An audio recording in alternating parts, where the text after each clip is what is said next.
Ok, hablemos de articulaciones. Esto ya es fácil, miren ustedes, articulaciones entre el occipital y el atlas.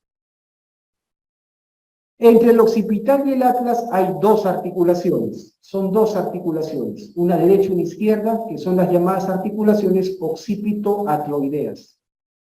Occipito-atloideas. Entre los cóndilos del occipital con las apófisis articulares superiores del atlas. ¿Correcto? Ambas son sinoviales diaclósicas de su tipo, miren ustedes, bicondilia, doble elíptica. ¿Qué movimiento realizan? Flexión y extensión, nada más. Ahora, articulaciones entre el atlas y el axis.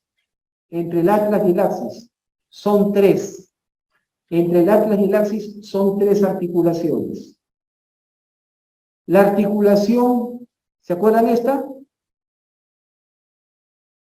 Atlanto-odontoidea o atlo-odontoidea, articulación atlo-axoidea media también se le llama.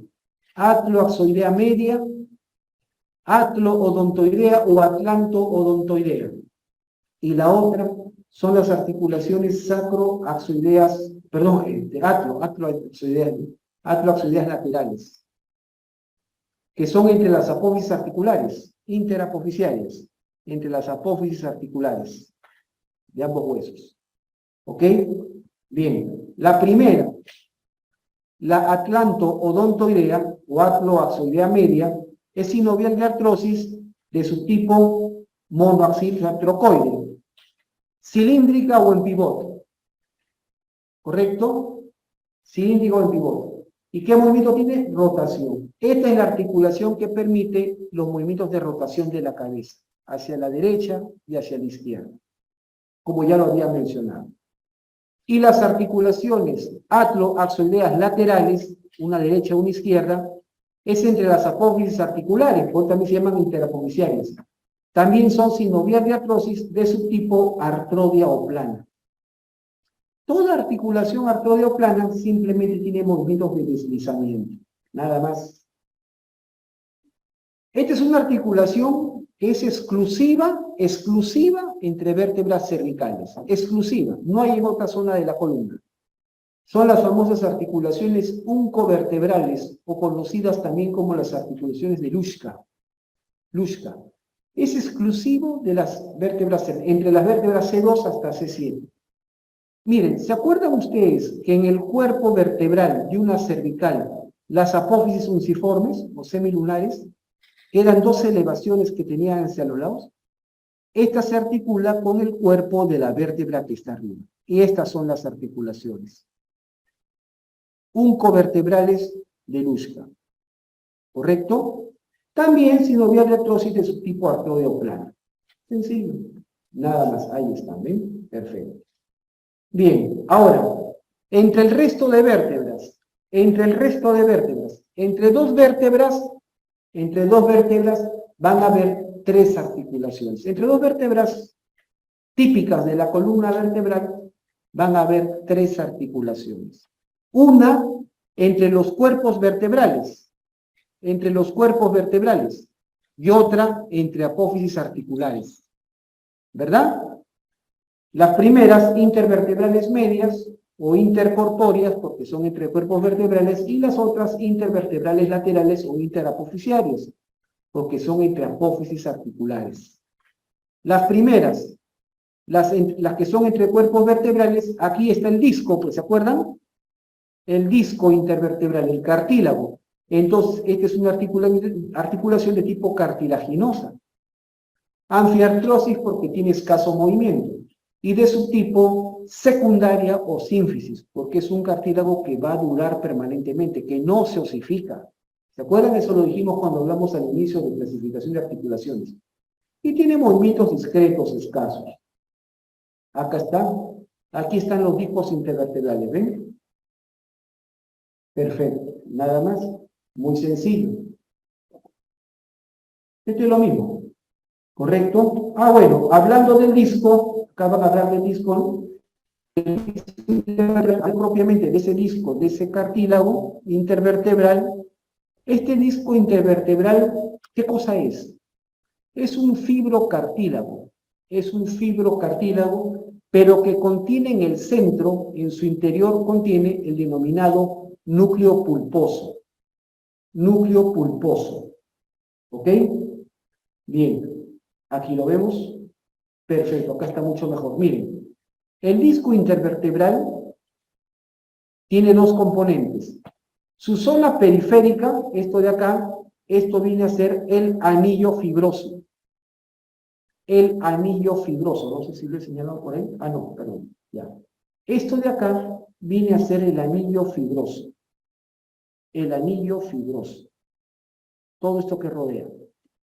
¿Cómo está constituido? Como está escrito ahí, por una serie de láminas concéntricas de fibrocartílago. ¿Correcto?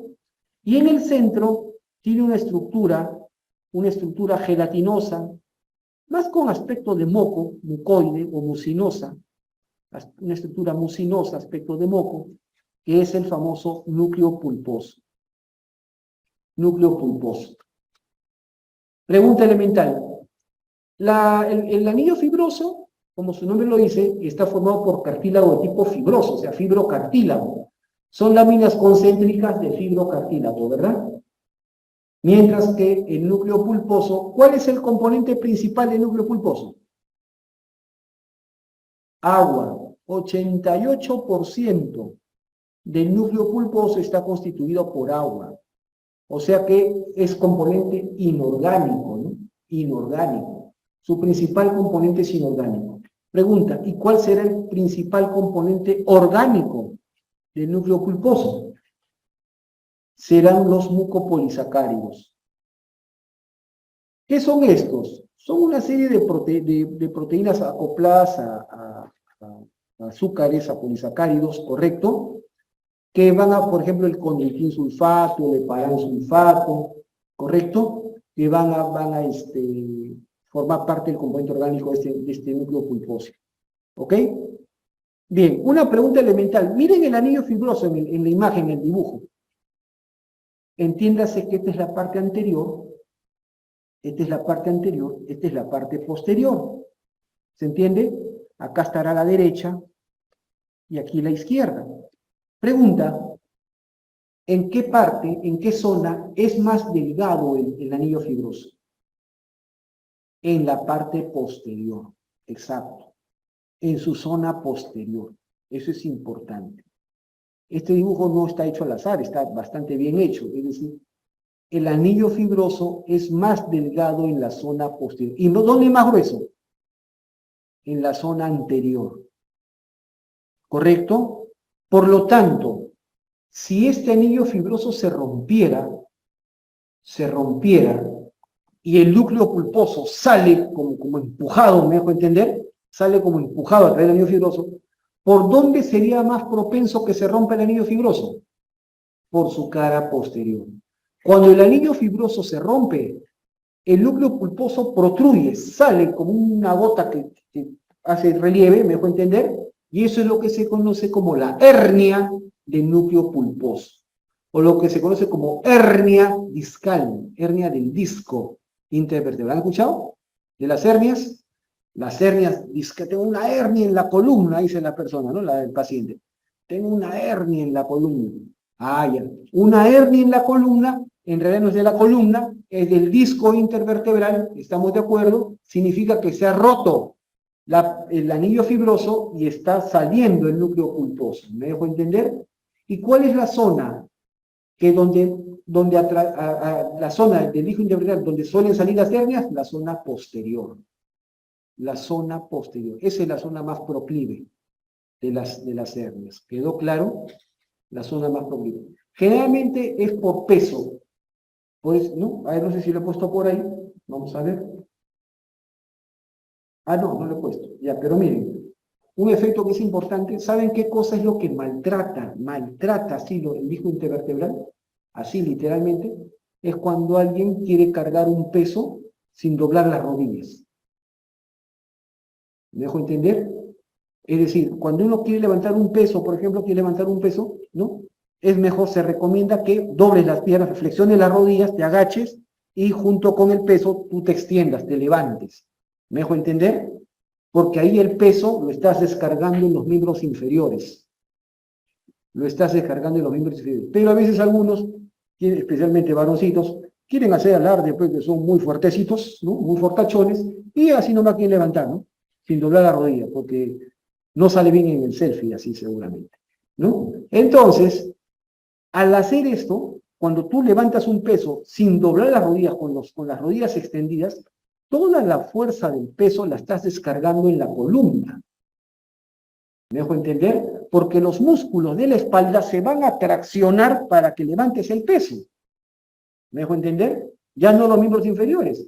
Al contraerse, estás apretando la columna, estás apretando los discos. Y es ahí donde de pronto, si tienes la mala costumbre de hacer esto continuamente, algún momento de tu vida vas a hacer esto y vas a sentir un dolor fuertísimo en la zona lumbar, vas a ver y te vas a agarrar, te vas a retorcer un rato ahí. ¿Estamos de acuerdo? Ya, eso es el anuncio. Bienvenido, tienes una hernia. ¿Estamos de acuerdo? ¿Se entiende? Entonces, eso es lo que rompe el disco intervertebral. Por eso, chicos, el consejo es que nunca levanten un peso con los miembros inferiores extendidos. Agáchense para levantar un peso. ¿Correcto? Si no, los vamos a tener en sala de operaciones de neurocirugía. ¿Estamos de acuerdo? Muy bien, simple, ya saben. ¿Y por qué? ¿Por qué causa dolor? Porque precisamente aquí atrás están los nervios raquídeos. Aquí atrás están los nervios raquídeos. ¿Estamos de acuerdo? Se rompe esto, sale el núcleo pulposo y lo primero que hace es, ¡pum!, comprime una raíz nerviosa. Comprime una raíz nerviosa. Y ahí es lo que te causa el dolor, un dolor tremendo que empieza en la zona lumbar y que se irradia por todo el miembro inferior, hasta con calambres. ¿Estamos claros? Es bastante incapacitante, ¿eh? Por eso requiere cirugía. Muy bien, chicos. Perfecto. Bien, y lo otro son las articulaciones interapofisiarias, entre apófisis articulares, Estas son sinoviales artrósicas de su tipo artrodia o plana, ¿eh? Facilito, nada más, muy sencillo.